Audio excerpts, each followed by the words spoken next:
Hello বাচ্চো, welcome to biohack NEET প্রস্তুতির জন্য বাংলা ইউটিউব চ্যানেল। তো নিট এক্সাম হয়ে গেছে দেখতে দেখতে কিন্তু প্রায় 5 থেকে 6 মাস হতে চললো।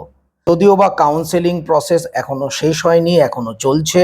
এবছর কাট অফটা কিন্তু অনেক বেশি হাই উঠেছে। 2025-এ আশা করছি কাট অফ এতটা হাই যাবে না।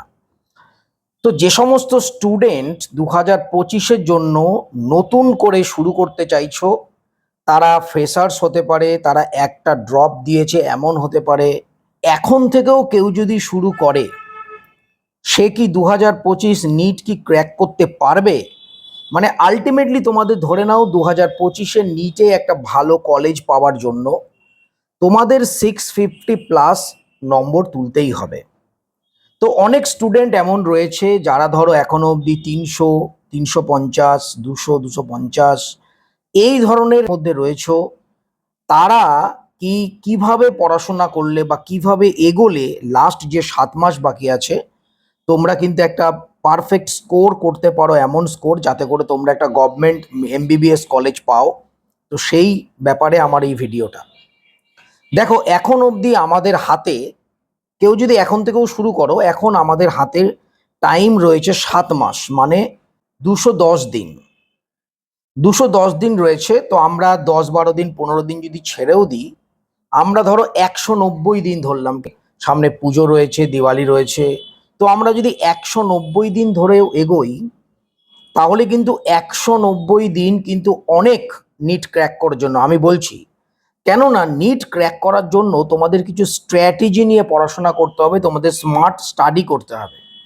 যেমন তেমন একটা কিছু পড়ে ফেললাম তাহলেই কিন্তু হবে না। পুরো এনসিআরটির ওপর ফোকাস রাখতে হবে, এনসিআরটির ওপর স্টিক থাকতে হবে। তোমরা জানো যে বায়োলজি পুরোটাই এনসিআরটি নির্ভর।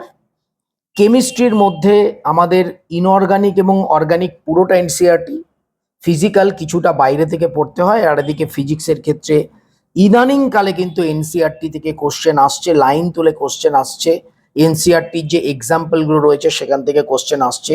তো এনসিআরটি পুরোপুরি না পড়লেও ফিজিক্সের ক্ষেত্রে বক্সের মধ্যে যে সমস্ত কন্টেন্টগুলো রয়েছে সেগুলো, এবং এনসিআরটি এক্সাম্পলার, এবং এনসিআরটির ফিজিক্সের কথা বলছি, যে সমস্ত এক্সাম্পলগুলো সলভ করা রয়েছে সেগুলো কিন্তু অবশ্যই দেখতে হবে। তো আমাদের টোটাল যে স্ট্র্যাটেজিটা কীরকম হবে সেটা প্রথমে বলি। তিনটের ক্ষেত্রে, ফিজিক্স, কেমিস্ট্রি, বায়োলজির ক্ষেত্রে তিনটের ক্ষেত্রে স্ট্র্যাটেজি একই। তবে বায়োলজির ক্ষেত্রে এক্সট্রা কিছু স্ট্র্যাটেজি থাকবে, সেটা আমি লাস্টে বলছি। প্রথমে আমাদের যেটা করতে হবে, আমরা ধরো একটা টপিক অথবা আমরা একটা চ্যাপ্টার পড়তে চাই। ওয়ান শট এই মুহূর্তে পড়লে হবে না। আমরা প্রথমে একটা ইউটিউব ভিডিও দেখে নিলাম একটা টপিকের ওপর, সঙ্গে সঙ্গে এনসিআরটির থেকে সেই টপিকটা রিডিং মেরে নেব। সেই টপিকের ওপর লাস্ট 15 বছরের কি কোশ্চেন এসছে এবং এনসিআরটি এক্সাম্পলার আমরা পড়ে নেব। এই টোটাল যে প্রসেসটা আমরা করলাম, মানে প্রথমে আমরা টপিকটা ইউটিউব ভিডিও দেখলাম বা আমরা লেকচার দেখলাম, তারপরে আমরা এনসিআরটি রিডিং করব, সেখান থেকে 15 বছরের পড়ব, সেখান থেকে এক্সাম্পলার পড়ব। এই টোটাল প্রসেসের মধ্যে যে যে জায়গাগুলো আমাদের ডিফিকাল্ট মনে হবে, যেগুলো মনে হবে আমাদের মনে রাখতে প্রবলেম হচ্ছে, সেই সাবজেক্টের আমরা একটা মিস্টেক নোটবুক বানাবো। সেই মিস্টেক নোটে আমরা কিন্তু সেগুলোকে লিখে নেব। সেটা ফর্মুলা হতে পারে, সেটা কোনো এনসিআরটির কোনো ইম্পর্ট্যান্ট লাইন হতে পারে, সেটা কোনো পিওয়াইকিউ কোশ্চেন হতে পারে, সেটা কোনো এক্সাম্পলার কোশ্চেন হতে পারে। টোটাল যাই হোক, সেখানে নোটবুকে লিখে নেব। তারপর সেই টপিকটার ওপরে কোশ্চেন প্র্যাকটিসের যে সমস্ত বই এখন মার্কেটে অ্যাভেলেবেল রয়েছে, সেই কোশ্চেন সেখান থেকে আমরা প্র্যাকটিস করব। কোশ্চেন প্র্যাকটিসের ক্ষেত্রে ইদানিংকালে আমরা কিন্তু কিছু কিছু স্পেসিফিক টাইপের কোশ্চেন বেশি করে পড়ব। যেমন ম্যাচ দ্য কালাম কোশ্চেন আমরা বেশি করে পড়ব। স্টেটমেন্ট বেসড যে কোশ্চেনগুলো রয়েছে সেগুলো কিন্তু আমরা পড়ব। সেগুলো ট্রু ফলস হতে পারে, বা কোন কোন স্টেটমেন্ট কারেক্ট, কোনটা ইনকারেক্ট, এই টাইপের কোশ্চেন সেগুলো দেখব। অ্যাসারশন রিজন কোশ্চেনগুলো দেখব। তো এই টাইপের কোশ্চেন আমরা ধরো একটা পুরো টপিক থেকে আমরা কমপ্লিট করলাম। নেক্সট আমরা সেই চ্যাপ্টারই পরবর্তী টপিকে যাব। এই করে করে টপিক ওয়াইজ আমরা কিন্তু প্রথমে এইভাবে পড়াশোনাটা করব। তারপরে যখন টপিকটা আমাদের শেষ হয়ে যাবে, তখন ফুল যে চ্যাপ্টার, সেই ফুল চ্যাপ্টার আমরা এনসিআরটিতে ডিটেল লাইন বাই লাইন পড়ব, এবং তার সাথে সাথে আমাদের যে প্রিভিয়াস ইয়ার কোশ্চেন সেই চ্যাপ্টারের টোটাল আমরা আগে যেমনি ধরো অল্প অল্প করে কমপ্লিট করেছি, সেটা পুরো কমপ্লিট করে টোটাল আমরা রেডি করব।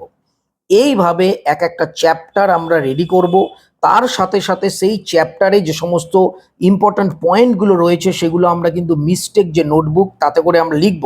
কেননা মিস্টেক নোটবুকটা কিন্তু তোমাদের যে লাস্ট যে 2 মাস আমরা রিভিশনের জন্য রাখবো, সেখানে একটা গুরুত্বপূর্ণ ভূমিকা কিন্তু পালন করবে এই মিস্টেক নোটবুক। তো এইভাবে কিন্তু ফিজিক্স, কেমিস্ট্রি, বায়োলজি টোটাল আমরা আমাদের যে প্রসেস যেরকম আমি বললাম চালাবো। আমরা অল্প অল্প পড়বো, কিন্তু আমরা প্রত্যেক দিন ফিজিক্স, কেমিস্ট্রি, বায়োলজি ইকুয়ালি কিন্তু প্রত্যেকটা দিন আমাদের পড়তে হবে। এবার একটা চ্যাপ্টার যখন শেষ হলো, সেই চ্যাপ্টার ওয়াইজ আমাদের যে মক টেস্টগুলো অ্যাভেলেবেল আছে মার্কেটে, সেখান থেকে কোনো একটা ভালো বুক দেখে আমরা কিনে নিয়ে সেই চ্যাপ্টার ওয়াইজ আমরা মক টেস্ট দেবো। চ্যাপ্টার ওয়াইজ মক টেস্টের পর আমরা তোমার যে সেকশন হয় সেকশন ওয়াইজ মক টেস্ট দেবো, তারপর ফুল মক টেস্ট। এইভাবে মক টেস্টও কিন্তু চলতে থাকবে। বায়োলজির ক্ষেত্রে কিছু এক্সট্রা স্ট্র্যাটেজি আমাদের নিতে হবে। বায়োলজি প্রত্যেকটা লাইন পড়তে হবে, প্রত্যেকটা লাইন থেকে কিন্তু স্টেটমেন্ট বেস কোশ্চেন, লাইন তুলে ট্রু ফলস কোশ্চেন, লাইন তুলে বিভিন্ন রকম কোশ্চেন কিন্তু বায়োলজি থেকে অবশ্যই আসবে। তো বায়োলজি কিন্তু মনে রাখবে 2025-এ কিন্তু টাফ হবে, বায়োলজি কিন্তু লেন্দি হবে, এবং বায়োলজিতে ম্যাচ দ্য কালাম, বায়োলজিতে স্টেটমেন্ট বেস, বায়োলজিতে অ্যাসার্শন রিজনিং, বায়োলজিতে বিভিন্ন ধরনের কোশ্চেন কিন্তু বায়োলজিতে মেনলি আসবে। বায়োলজিটাকে ডিফিকাল্ট করতেই হবে, না হলে কিন্তু কাট অফটাকে ডাউন করা যাবে না। তোমাদের সপ্তাহে একদিন ডেডিকেটেড একদিন কিন্তু আপাতত রিভিশনের জন্য অবশ্যই রাখতে হবে। সারা সপ্তাহ তোমরা যা পড়বে ওই একদিন তোমরা রিভিশন দেবে, এবং যে মিস্টেক নোটবুক, বারবার বলছি গুরুত্বপূর্ণ মিস্টেক নোটবুক লাগবেই, মিস্টেক নোটবুকটা তোমরা কিন্তু রেডি করে নেবে, এবং সেই মিস্টেক নোটবুকটা বারে বারে তোমাদের কিন্তু প্র্যাকটিস করতে হবে। মিস্টেক নোটবুক ছাড়াও তোমার ফিজিক্সের ক্ষেত্রে অবশ্যই ফর্মুলা শিটস তোমাদের তৈরি করে নিতে হবে আগে থেকে, রিভাইজের সময় রিভাইজ করতে হবে। এবং তোমার কেমিস্ট্রির ক্ষেত্রে তোমার ইনঅর্গানিক বলো বা অর্গানিকের ক্ষেত্রে বিভিন্ন রিয়াকশনস, বিভিন্ন রিয়েজেন্ট, বিভিন্ন নেম রিয়াকশন সব কিছু সুন্দরভাবে লিখে নিয়ে আলাদা করে নোটবুক বানাতে হবে। এবং তার সঙ্গে তোমার যে ফিজিক্যাল কেমিস্ট্রি তার যে সমস্ত ফর্মুলা, সেগুলোর জন্য আলাদা ফর্মুলা শিটস থাকবে। তো এই স্ট্র্যাটেজি নিয়ে মোটামুটি চলতে হবে, এবং আমাদের মোটামুটি টার্গেট থাকবে ফেব্রুয়ারি লাস্টের মধ্যে ফুল সিলেবাস কভার করা। তারপরে মার্চ এবং এপ্রিল এই 2 মাস থাকবে পুরোপুরি রিভিশনের ওপর। 40 থেকে 50টা মক টেস্ট তোমাদের কিন্তু দিতেই হবে। প্রথম দিকে মক টেস্ট দেবে তোমরা চ্যাপ্টার ওয়াইজ, তারপর ধীরে ধীরে তোমাদের সেকশন ওয়াইজ মক টেস্ট, এবং লাস্টে মিনিমাম 10 থেকে 12টা ফুল মক টেস্ট কিন্তু দিতেই হবে। মক টেস্ট তোমরা অবশ্যই বাড়িতে বসে ডেডিকেটেড টাইম লিমিটের মধ্যে দেবে। তো এইভাবে যদি স্ট্র্যাটেজি ওয়াইজ তোমরা যদি প্রিপারেশনটা এখন থেকেই শুরু করো, যারা ধরো কিছুটা প্রিপারেশন নিয়ে রেখেছো তাদের তো ভালোই, তাদের তো আরো ভালো, কিন্তু যারা ধরো কিছুই করোনি এখন থেকে শুরু করছে, এইভাবে যদি তোমরা চলো, আমি শিওর তোমাদের 650 থেকে উপরে, মানে 660-70 বা তারও বেশি উঠবেই, এবং তোমরা কিন্তু একটা গভর্নমেন্ট এমবিবিএস সিট সামনের বছর সিকিউর করতে পারবে। তো নিট রিলেটেড ইনফরমেশনের জন্য চ্যানেলটা সাবস্ক্রাইব করো, পাশে থাকো। আবার নতুন কোনো ইনফরমেশন পেলে অবশ্যই তোমাদের আমি ভিডিও করে জানাবো। সবাই খুব ভালো থেকো, মন দিয়ে পড়াশোনা করো। আজ এ পর্যন্তই, টাটা।